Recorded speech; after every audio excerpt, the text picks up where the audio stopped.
How's it going? Today I'm just going to give some brief spiritual tips and really kind of give a real look at what spirituality is, and to demystify all the deep and cultural roots that have entangled and ensnared a lot of people, including myself, for a very long time, and really explain why spirituality is completely different than an encapsulated idea that we like to call religion and tradition and culture.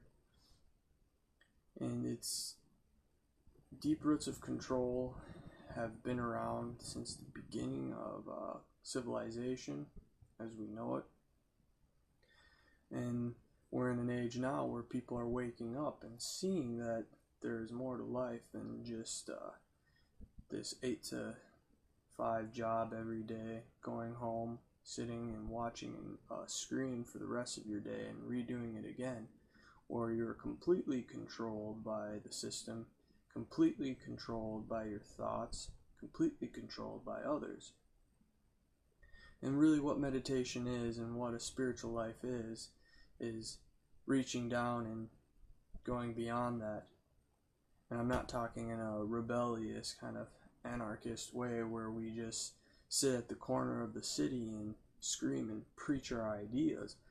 But this transformation can happen right here and right now, in your seat and in my seat.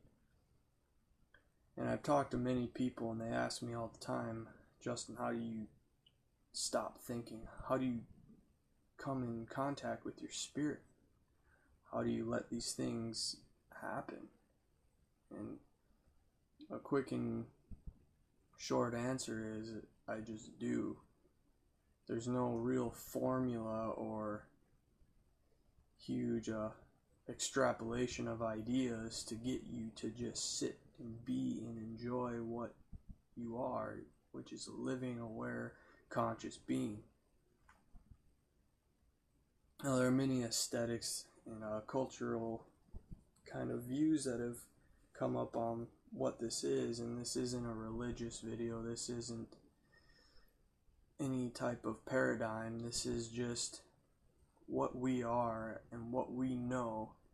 This is not an idea that I'm planting in or has been planted in, but it's there. It's the first idea that you knew when you were born, is that you are and that I was and that we were alive. It's something that cannot be taught.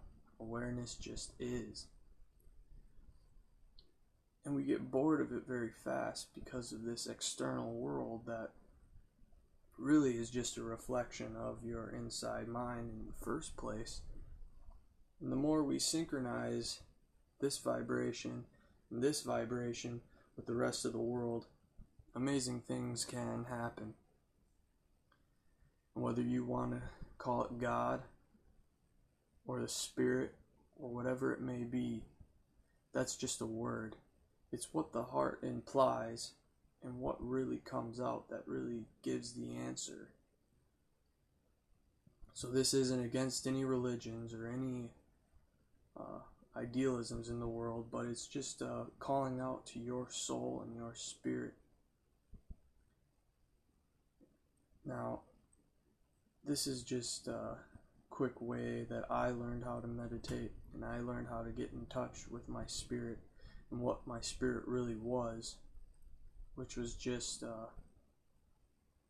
really understanding that my spirit is everything. My spirit stretches beyond the reaches of my body. It stretches beyond your reaches of your body. We are all one spirit deep down.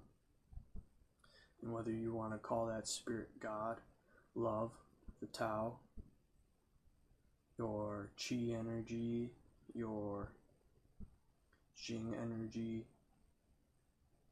if you want to call it angelic energy, your deep vibrational frequency, these are all just words that are encapsulating something that we know already deep down, that words can't even explain what it is. That deep rooted connection between everything. And it's the biggest thing that has actually helped me to fully meditate and fully get into this spiritual state, to let go and come to the full potential of myself, has been a simple, just thankful heart, humbling myself. And what is humbling is just letting go of this primal egoic mind that we have deep down that tells us we're better than we are, or we need to come up to some standard or some level to be apparent to others and to match up to people's expectations. And this is what our society is now, is just an expecting society. It expects you to act a certain way. Even in the spiritual life, if you act as a spiritual guru, you need to dress a certain way, you need to act a certain way, you need to smoke marijuana, which is completely hoopla idea. I'm not trying to dock any people, medical marijuana enthusiasts or environmentalists, and that's all cool. You know, we all have a purpose in our world, but at the end of the day, we need to look at ourselves, see the world,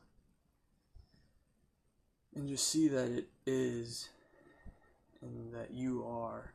There's nothing that can change that. You're the same as the day you were born, an aware living being. That awareness has not changed. You've been living in this moment your whole life. Even if your thoughts spray to a different area, you're still in the moment, so why not think of the moment? Why not be in the moment? Why not align your soul, psyche, spirit, heart, mind, and body together to really see what you really are? Meditation is nothing more than just reflecting on yourself, which is really what the Latin derivation comes from, which is focusing and reflection. And where that is, to meditate on something, but to just be is different. And a beautiful thing that can't be put into words. And I believe that culturally we look at meditation and all these different religious aspects and we get turned off by it immediately because we think it's something that it is not. Now really what it's going to do is it's going to open your mind. It's going to relax your mind. The best way I've ever heard it is, it's like we're a glass of orange juice with a ton of pulp all around it. But once we sit and we just be, that pulp settles. Everything settles. It's calm. Lately in my meditations, I've been in stillness for hours at a time, and I'm looking in my mind and I see a calm stream. And it just shows me that I'm still working, and I'm working efficiently. Like a calm stream, it's clean, water is settled, there are no dammed up wells anywhere, there's nothing holding it back, it's just flowing. And like us and our energy, we need to flow like that stream. If we're raging all the time and we have waterfalls at every peak and corner, things are going to get a little bit tricky. But that's pretty much just what I'm going to go into today, and maybe go into a little more than my next video that I post, if I do. Just whoever this helps, I hope it does help somebody. But just to look at what it is, and it's in every single part of culture. It's buried under every single culture, to go back to our being, go back to our awareness, that right now, excuse me, we're all being told that we need to do all these things, but silence sometimes is the best answer. So be silent, deprivate yourself from the world, and the world will be more influential and beautiful when you see it really as it is. and you're not always looking for stimulus, because that's what we are. We're beings of stimuli, and we don't have to be that. We can be stimulated by how we already are stimulated, by the air that we breathe, by the sun that shines on us, and by all the beautiful feelings that we get all the time that we just try to condense and throw away.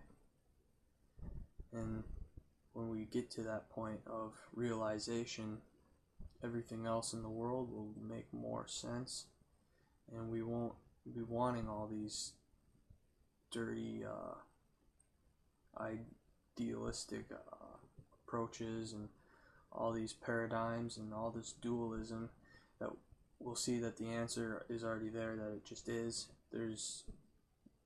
We don't need to put ourselves in this conundrum of ideas and these thoughts to battle, pretty much, which is just our egoic mind trying to make ideas that don't make sense. Our egoic mind just trying to make a battle, pretty much. It seems that our ego always needs something to focus on, to either put ourselves above it or see ourselves below it. And we know that it's our ego when we are below it, and we need to do something about it to bring us back to there. That's not how we're supposed to be. We don't always have to be the best. We don't always need to be putting ourselves above people. We just need to be. And I'll go further into that later. Have a great night. Blessings. Namaste.